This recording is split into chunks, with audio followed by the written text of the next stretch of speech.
नमस्ते सबैजनालाई मेरो मिनी भ्लगमा म आज चाहिँ विशेष कामले आफ्नो फ्यामिलीसँग चाहिँ विशेष ठाउँमा जाँदैछु।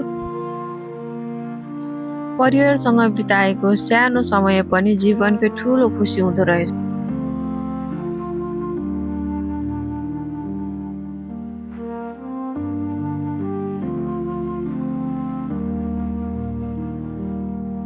आज पैसा होइन मनको शान्ति खोज्न परिवारसँग मन्दिर पुगे।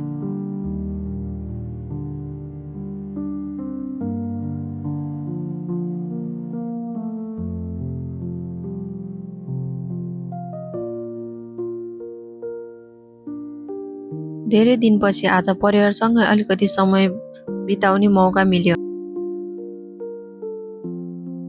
कामको व्यस्ततामा कहिलेकाहीँ परिवारलाई समय दिनै बिर्सिँदो रहेछ।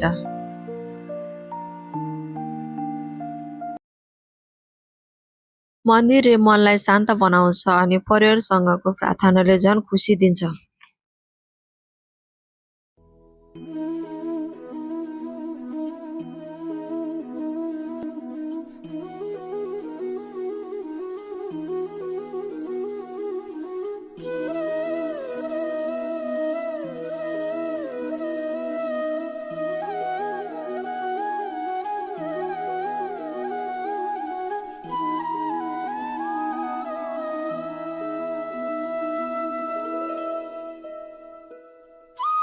साँचो खुसी महँगो चिजमा होइन, आफ्नो मान्छेसँग बिताएको समयमा रहेछ।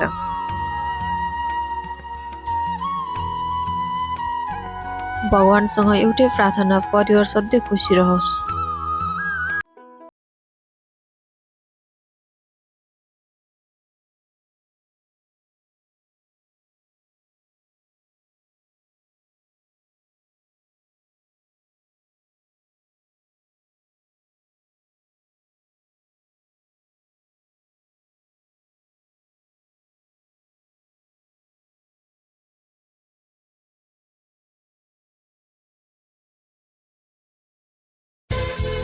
सानो खुसीले पनि बच्चाको मुहारमा कति ठुलो मुस्कान ल्याउँछ भन्ने आज फेरि महसुस भयो।